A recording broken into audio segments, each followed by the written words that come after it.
Welcome to another morning episode of Liberty Dad Podcast, a discussion on politics and culture. If you're tuning in live, then I especially thank you for giving me your time so early. Florida joins several other states in seeking to reduce child labor laws. Is this the future that libertarians really want?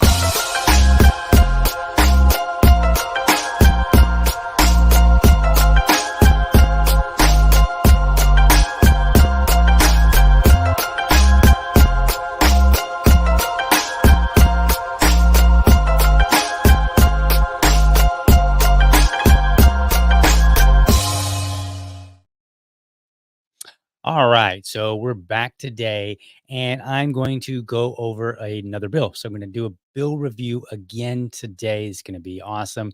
But before I do that, I actually want to I want to show you a video of a congressional representative that I thought really did a good job for her people. So this is a video, and I apologize, folks. I don't know when this video or when this exchange occurred, but it is Victoria Spartz, who is the 5th Congressional District representative for Indiana, and she is speaking to Attorney General Garland.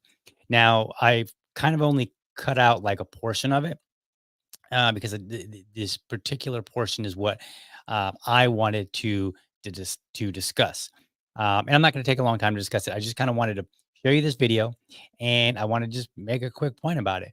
And she goes on. You can look at the show notes, and it will have the full video. I believe the full video of her exchange with AG Garland. But this is what I wanted you to hear. Now, before I play it really quickly, I just want to point out that she is actually from Ukraine, and she mentions that in the video. So, and I think that makes this video just even more juicy. So let's go ahead and get that video put up on the screen here, and let's play it. So let's see. There we are. That's Miss Spartz. Kind of a weird spot to start, but let's go. Attorney General, you had a very moving statement about your grandparents coming here from Belarus to live in the country without fear of prosecution. I grew up in very similar country, Ukraine now, and when I came here as a young person, I believed in the value as an American not to be afraid of my government. But I wanted to tell you, and I want to share with you and get your thoughts on that. Are you aware that a lot of Americans are now afraid of being prosecuted by your department? Are you aware about that? Are you aware of that? I'm just saying, are you aware or not? I think that constant attacks on the department and saying It's that not attacks. Well, let me give you an example. I don't know We talk about January 6th. People. I'm sorry? Yeah, some people came on January 6th. There probably were some people that came on January 6th here, that had bad intent. But a lot of good Americans from my district came here because they are sick and tired of this government not serving them. They came with strollers and the kids, and there was chaotic situation because the proper security wasn't provided. That's a question that was answered really why. Why we debated for 45 minutes on the floor and didn't stop the debate after the people broke into the Capitol. But these people came, they were throwing the smoke bombs into the crowd with strollers with kids. People were showed up, FBI agent to people's houses. You had in my district, in my town, FBI phone numbers all over the district. Please call that. People are truly afraid. I just want to make sure if you're not aware that you are. All right. So first and foremost, let's just say this. I think that if your representative is not talking like that on your behalf, then you need a new representative. I like the fact that she was willing to go and say, hey, look, my constituents, they're afraid. And she posted this on Twitter. And again, the link is in the show notes, so you'll be able to watch the full video. And she goes on about a few other things, which weren't really particularly relevant to the point that I want to make. But she says, as someone who grew up in the Soviet Union, I'm disturbed by the fact that so many hardworking Americans, including my constituents, are afraid of political persecution by our own government. Unfortunately, it does not seem like Attorney General Garland is. And this is apparently this judiciary hearing that took place. But again, I don't know the date that it took place. Now, what was interesting was somebody commented back to her and they said, hey, I'm your constituent, and I don't know anyone afraid of political persecution by our own government. But then again, I didn't storm the Capitol with my stroller on January 6th. So it's very interesting because this person seems to have this attitude like, well, since I don't know anybody, it clearly must not be happening. But here's the thing, and this is what came to mind when I happened to see this video. And I don't have it. I wish I did because I would totally play it. But there was a comedian years ago that I was listening to, and I don't remember the comedian. I don't remember where I saw it. Like I don't even know if I'll be able to find it, even if I could. But this comedian had made this point, and I will never be. I'm not a comedian, so I will not be able to retell this joke in any meaningful way. But the joke that they were making, they said, when you're driving down the highway, they said, imagine you're driving, and they said, an officer, a police car, pulls up behind you. Right? They're just driving, like they don't have any lights on, and they said, do you feel like you're safe? And they said, no. They said, nobody has ever had an officer pull up behind him on the highway and thought, oh man, I'm really glad they're here. He said, and this comedian, he's making this joke and he's like, what instead happens is that you start looking at everything that you're doing and evaluating and saying, all right, am I following the speed limit? Is my seatbelt buckled properly? Is this happening? Is this happening? Like you start looking for, whatever it is that an officer might have, might pull you over for. And I thought that was an interesting point back then, and this was years ago, right? Like years ago, it was observed that when it comes to the police, in many cases, people are not. They do not have that sigh of relief. Now, sometimes they do, of course. I mean, obviously, if there's something happening and the police show up and they take care of it, like there's an active shooter or what have you, I get it. There are times when, yes, the police do show up and you are relieved to see them. But in many cases, you're not. And in fact, if you look at the Black community, there's hopefully most people are aware of this, but there is something called the talk. You can literally go look it up.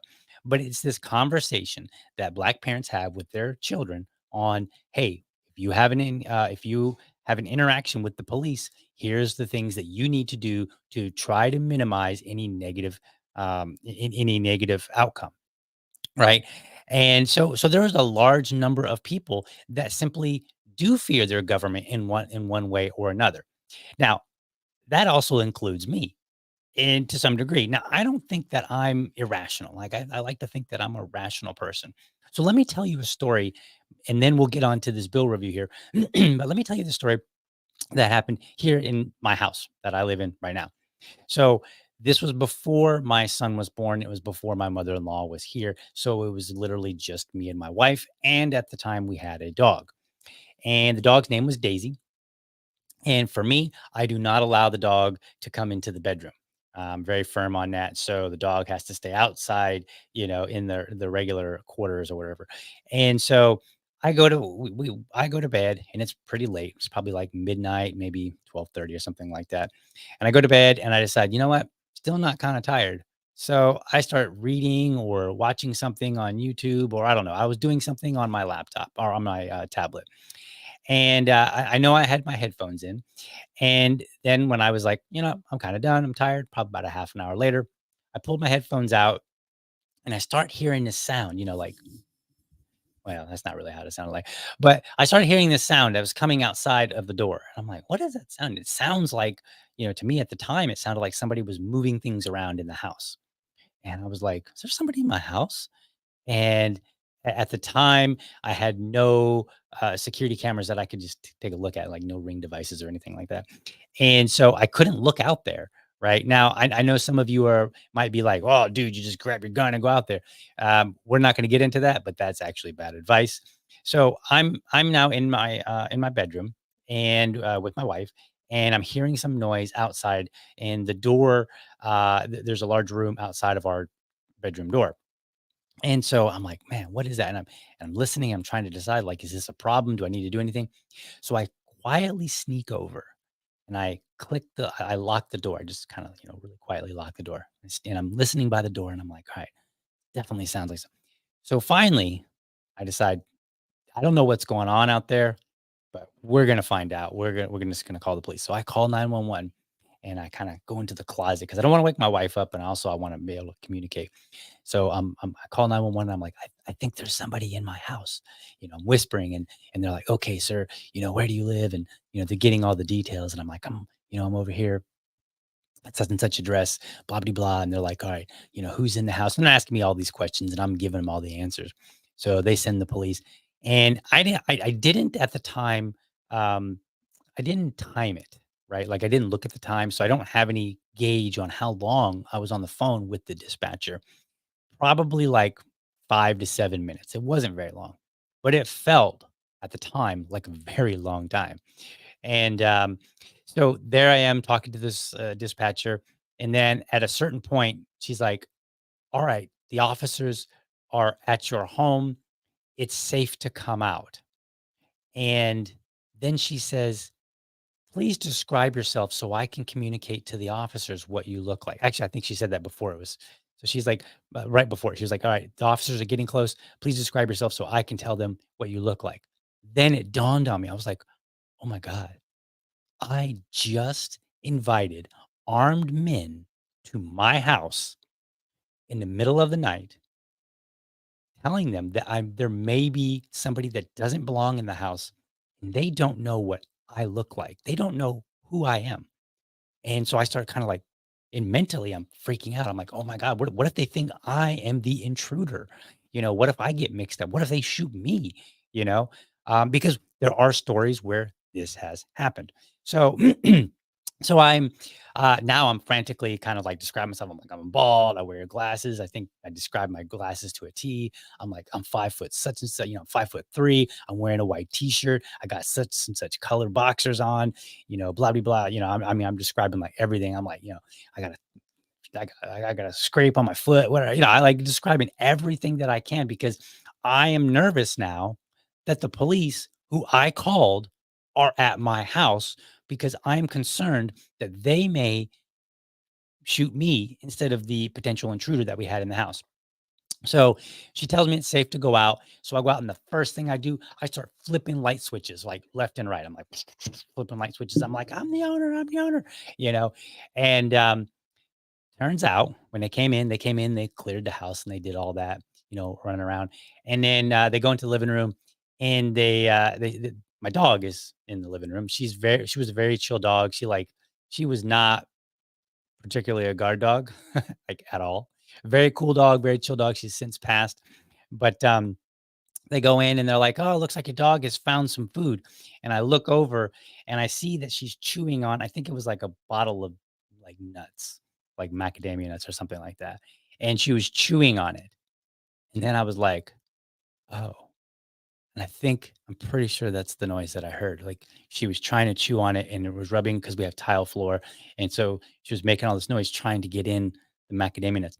So then I went from afraid to embarrassed. And I was like, "Oh my God, I'm so sorry." I was like, I'm so embarrassed. And this is what I literally said to them. And they like, "No, no, it's okay. It's, better to be safe than sorry." And then they went outside, and I guess they were finishing up whatever they were doing, and I heard a lot of laughter, so I'm pretty sure that they were laughing at me, which is fine, whatever. But anyway, that story was just to kind of point out, like people, like the police do invoke fear in people. Doesn't matter whether you're driving down the highway and an officer pulls up behind you, you start worrying about, "Oh my goodness, am I breaking the law? Are they about to pull me over? Am I going to get in trouble? Where is this going to go?" I invited them to my house, to potentially rescue us from an intruder. Turned out there wasn't an intruder, but at one point, even though I invited him, I actually was afraid. And so this idea that people aren't afraid of political persecution or just regular persecution from their government because maybe the person doesn't know it is silly, because this has been something that has been a thing for a long time. For as long as I can remember, it's been a thing. So I think going back to that video of Representative Spartz, who's out of Indiana, Victoria Spartz, and she is grilling Attorney General Garland over, hey, people are afraid of political persecution, and she's like, you literally had the FBI, posting around, hey, please call us if you know that your neighbor was at January 6th. Whatever you think of January 6th, the reality is that she is right, that people do fear their government. And if you do not have a representative that's going to fight on your behalf and tell the government, hey, my constituents are afraid of you, you need to knock it off. You need to recognize, then you need a new representative. So there's that. All right, let's see. We're going to shift gears here now, and uh, good morning, Hector. I appreciate you. It was definitely a neat story. Not at the time, of course. It was at the time it was kind of scary, and then after that, I was like, you know what? This is one of those things that I'm going to have to laugh at myself about. And so here I am laughing. All right, so I want to talk about. This bill in Florida. It is it's House Bill 49, and it was introduced. It was let's see here. Where are my notes? Let's go back to my notes. So this bill. So at first I came across this bill because Representative Anna Escamani, I think I'm saying that correctly, who is the Florida House representative for District 42. So this is the Florida House. This is not a congressional. So a moment ago, I was talking about a congressional representative. Now I'm talking about a representative for the Florida House. So this is within the state.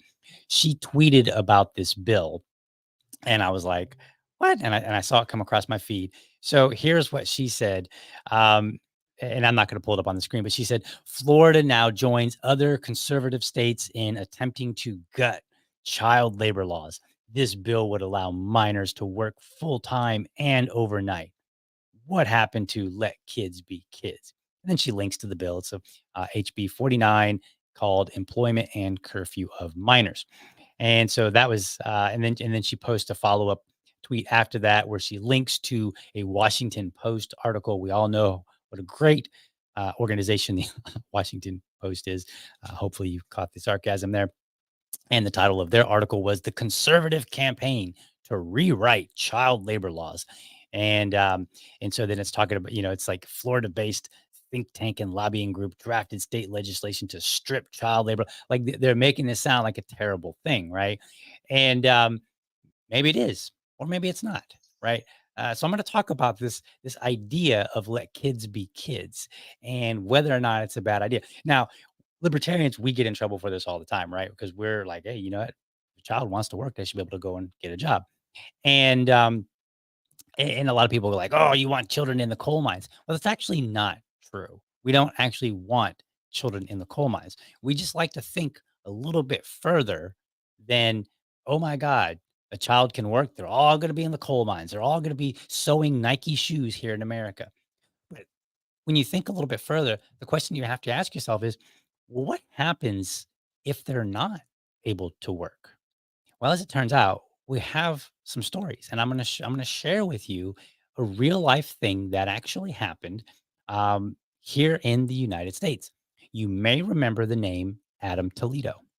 Now, Adam Toledo was a 13-year-old Latino American boy, and on March 29th, 2021, in Chicago, he was shot by an officer at 2:30 in the morning. Now, if you don't want to look in your calendar, that's a nice Monday morning. Okay.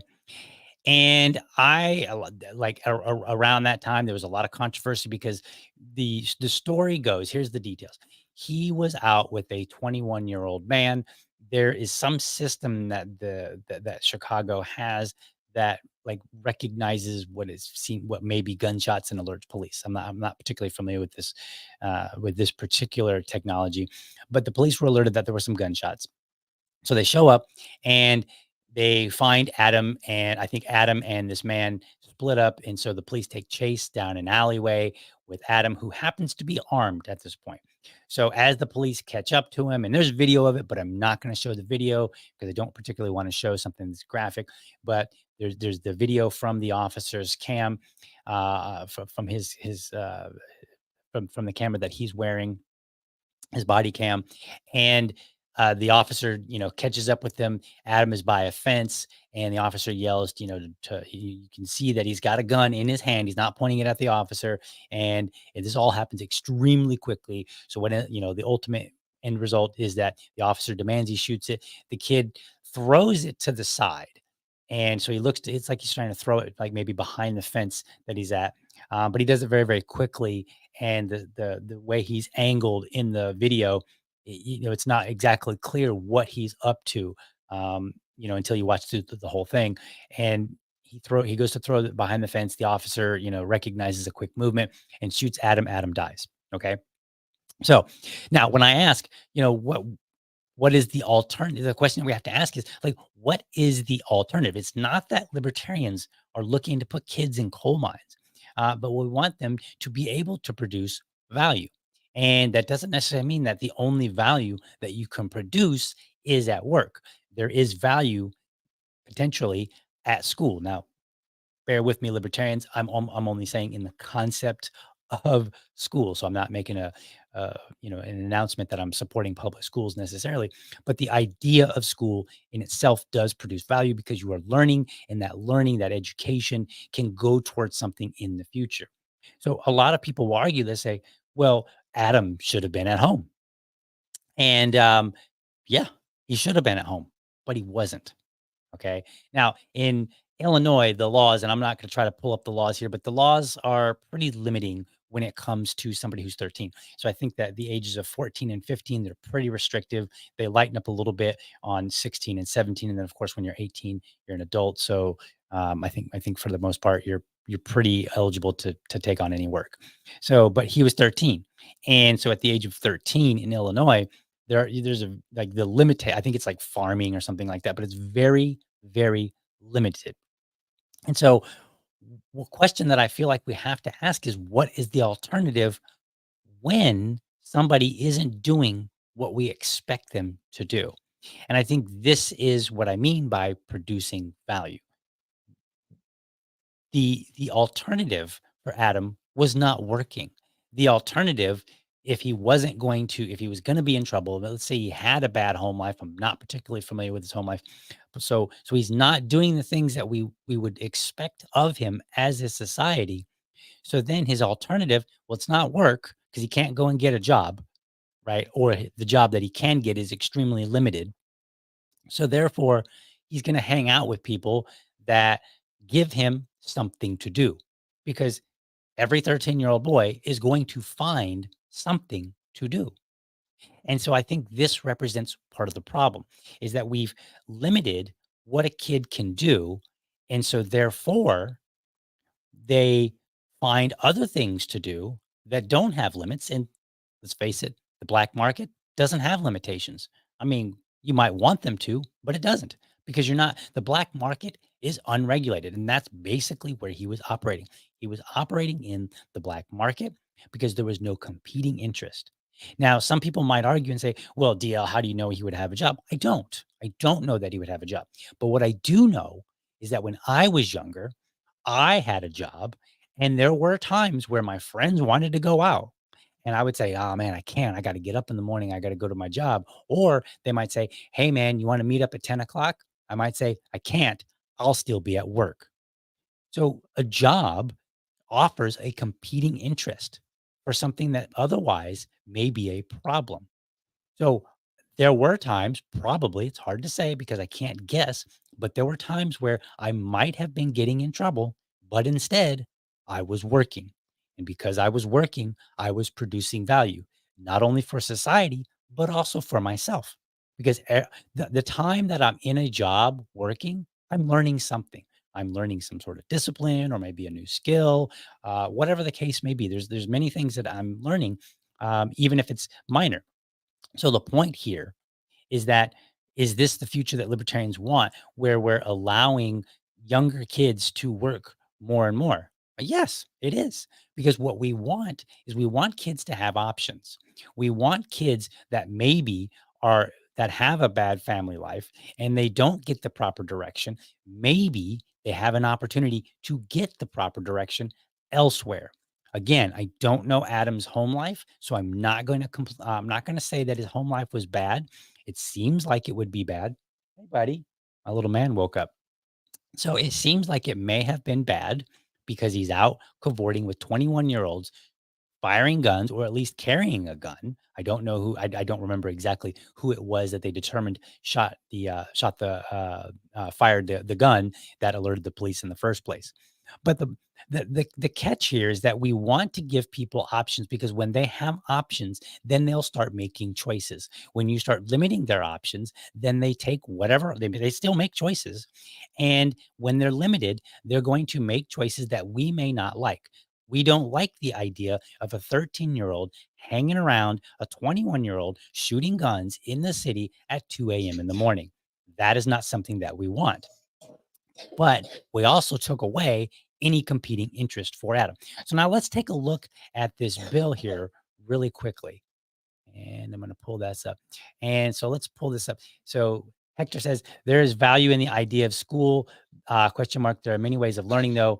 How did Jesus learn carpentry? To be honest with you, I don't know how he learned carpentry. I assume that back in those days there wasn't a school for carpentry, so I assume it was apprenticeship, which was probably the primary or maybe the only way to learn carpentry. But the point isn't necessarily that it must be school. It's that it can be school. Now, for the people who are not libertarians, I get it. You have this idea that children need to be in school. And I kind of largely agree. My little buddy here is 4 years old. I'm sending him to preschool here in just a little bit. He's going to go to preschool. And that's where I want him to be. I actually don't want him to work. I don't want him to work when he's, 9 or 10 or maybe even 13. I don't know. We'll gauge. I'll figure that out when we get there. But the point of the matter is I want him to live a productive life. I want him to be a productive member of society. And I want other kids to be a productive member of society.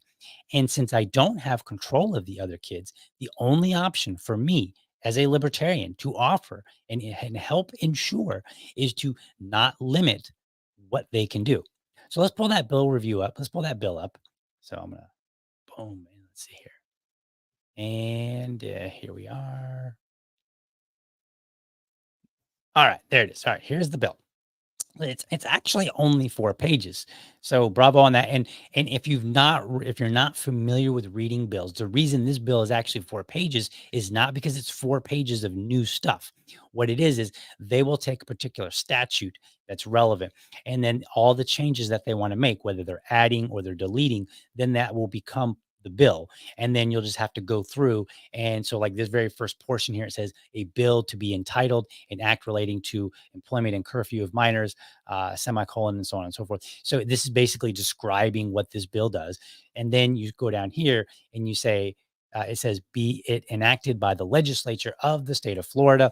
And then we get into the actual code. So you've got section 1, and then it tells you section 450.081. And so all this here is already part of the statute, is already part of the state statute. So we can see here that they're making an amendment here. It is stricken here. So they're removing the word shall, they're adding the word may. If you look at the bottom of the screen here, it says coding. Words stricken are deletions, words underlined are additions. So this is the reason that it's even 4 pages, because actually the changes would probably all fit on 1 page. But to keep it in context so that you can read the full context of the bill, the changes are made within the existing statute. So we're not going to read all of the bill, but we're going to scroll down here to where I've got it highlighted because I do my show prep a little bit. And so this part is stricken. So most of what's going on in this bill is that they're removing from the statute. Okay. And this is HB 49, just for the record. So here's what it says. It says minors 16 and 17 years of age shall not be employed, permitted, or suffered to work. Work kind of does feel like suffering. Anyway, sorry. Suffered to work before 6:30 a.m. or after 11 p.m. or for more than 8 hours in any one day when school is scheduled the following day. When school is in session, minors 16 and 17 years of age shall not work more than 30 hours in any one week on any school day, minors 16 and 17 years of age who are not enrolled in a career education program shall not be gainfully employed during school hours. So all that's happening right now is that we're removing this limitation. So it's a limitation that we've already imposed, and they're seeking to have it removed for 16 and 17-year-old youth. It allows them to work before 6:30 in the morning or after 11 p.m. And then for apparently more than 8 hours. Let's see what else here. And then it gives them the opportunity to work more than 30 hours in a week. And then on any school day, minors 16 and 17 years of age who are not enrolled in a career education program should not even be employed at all. So if they're not enrolled in a career, I'm not particularly familiar with the career education program just yet. So I'll just kind of let that be. But this is removing from the current statute. Okay. So then we go down, and I didn't highlight this, but it also says minors 16 and 17 years of age who have graduated from high school or received a high school equivalency diploma. And so this is a provision that says what the limitation does not apply to. So now they're removing this so that because it wouldn't make sense if you remove the prior one that I highlighted. So that's what's going on. So reading a bill, folks, is actually not terribly difficult. It can get difficult, but it's not always. Sometimes it does get a little bit dicey when there's a whole lot of changes to a bunch of different statutes, and then you got to try to figure it out. But sometimes it's actually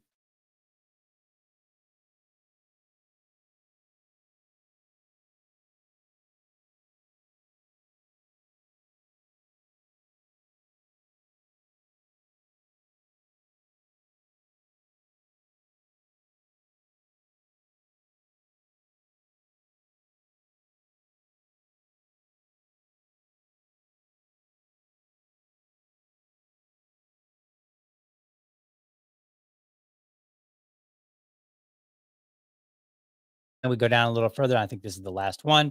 And so this is one that's a little bit it's arguable. However, a governing body of a county or municipality may not adopt or enforce an ordinance that regulates the presence of minors in public places and establishments which imposes restrictions more stringent than the curfew imposed under statute 877.22. Okay, so basically what they're saying is that they're limiting the local governments from imposing a restriction on teens to be in public places because that would basically undercut the whole bill in itself. Like imagine if Duval said, "Okay, well, you know what? No one under the age of 18 is allowed to be in a public, in a public restaurant or and maybe list of all the different business like a public business." A business open to the public after 11 p.m. Well, then that kind of undercuts this whole bill altogether. So what they're doing is they're just making sure that a local government cannot intervene and kind of get past it anyway. Now, the reason that's arguable is because it does kind of interfere with home rule.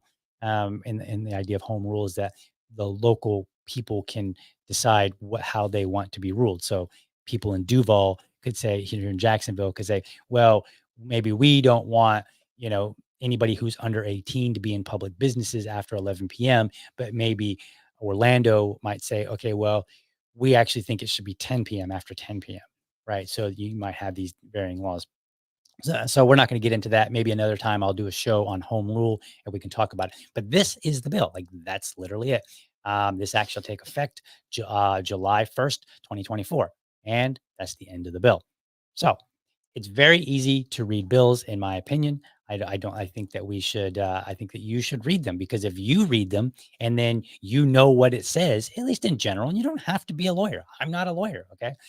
If you read the bills and then you reach out to your representatives, you can communicate effectively and say, I want you to support this bill or don't you dare support this bill, whatever.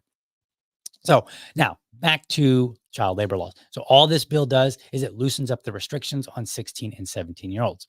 Now, I think this is a good idea because I think that 16 and 17-year-olds should have options. I actually think that if you're 13, you should have options. Now, I am not an anarchist, so I do not advocate the total abolition of government whatsoever. So therefore, that means I will support some level of of restrictions upon the people. Again, that's a hot topic for another day. Pointing that out to say, I think that it would be okay to say, all right, 16 and 17-year-olds, you should be treated pretty close to 18, but 14 and 15-year-olds, we're going to limit you a little bit. And then maybe 12 and 13-year-olds, we're going to limit you, even more. And then, as you get younger and younger, limit them more and more so that we do kind of make sure that we're not having like 6-year-olds in the coal mines. I know that Florida doesn't have coal mines, but the point being, I do understand the concern. And when libertarians support abolishing child labor laws, it's not that we want kids working in very terrible situations. It's that what we want is we want kids to have a competing interest. And I think I'm going to make a really kind of crazy argument here. I think that one of the competing interests would be school as well. And you might say, well, I don't want jobs to compete with school. However, think of it this way. Schools aren't so good. They don't really teach so well, right? You look at the school scores and they're not doing well. And we constantly are talking about we need to send more money to them. So imagine if schools wanted students, but the students wanted jobs. And so there was an opportunity for at least 16 and 17-year-olds to make that choice. Well, maybe the schools will start ramping up and saying, all right, we're going to do some things to incentivize students to want to be here instead of working at McDonald's. Right. And what kind of things could those be? I don't know. Maybe they teach work skills because at the end of the day, I think that as you get older, you start engaging in your agency, your autonomy more and more. And it would be a good thing if the schools had to compete for a student to be there, right? Whether that student says, you know what, I'm super duper smart. I've learned all this because, I was at home, reading books on my Saturday afternoon, whatever. And they just want to test out and go get their high school, diploma early or their GED or what have you. Um, if there is an opportunity for them to move on faster, I think they should be able to take it. But I think they should be offered this idea that interest where we want them to be are competing against each other. Okay. So now would that work in practice? Who knows? It's hard to say. I'm just kind of speculating at this point. Ultimately, I think this is a good bill. Whatever you hear about it, whatever it's compared to from some other state, doesn't matter. Read the bill yourself. In this particular case, this bill applies to 16 and 17-year-olds, and it simply loosens up the restrictions put upon them and allows them more opportunity. And the opportunity is to be in the workforce, which is a productive value add to our society. So this is not a bad thing. And furthermore, as I showed earlier with the case of Adam Toledo, maybe, hopefully, it would prevent another Adam Toledo in the future, right? Because while Adam was 13, and you might say, well, 13 is not 16 or 17, we know we can go find stories of 16 and 17-year-old kids who were out and about doing things they shouldn't have been doing, not producing value to society. And we can look and we can find the same exact scenario where there simply was no competing interest for them.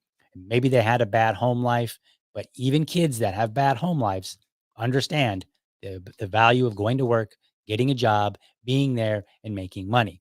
They may not understand it like I do now that I'm 45, but they understand it enough that maybe they would say, just like I did when I was younger, nah, man, I can't go out tonight because I have a job. All right, folks, that's the end of this show. I hope you enjoyed it. And I definitely I want to thank you for watching and, again, joining me so early. Be sure to catch me every morning, Monday through Friday, 7 a.m. for 7 a.m. Eastern time for an informed discussion on politics and culture. And then again on Sundays at 7 p.m., where I bring on a co-host, Susan Hogarth. We discuss LP happenings. That is where we go out and we say, what's going on in the Libertarian Party? Who's doing the work? And we start talking about it. I've already found some good stuff coming up for this Sunday, so I hope you tune in. Be sure to do all the proper audience actions. Subscribe to my YouTube channel over at youtube.libertydad.com. Ring the bell, like the videos, drop a word or, in the comment section. Let me know what you thought of the video or maybe where I made a mistake. Maybe I'll have to do a follow-up video and say, all right, I got it all wrong. If you want to follow me on social media, you can do so. Liberty Dad on Facebook, Liberty Dad Pod on Twitter, or email, go old school, libertydadpodcast@gmail.com. I'd love to hear from you. Remember, if you're a champion of liberty, your business is people and your product is liberty. I want you to have a great week. Catch you tomorrow.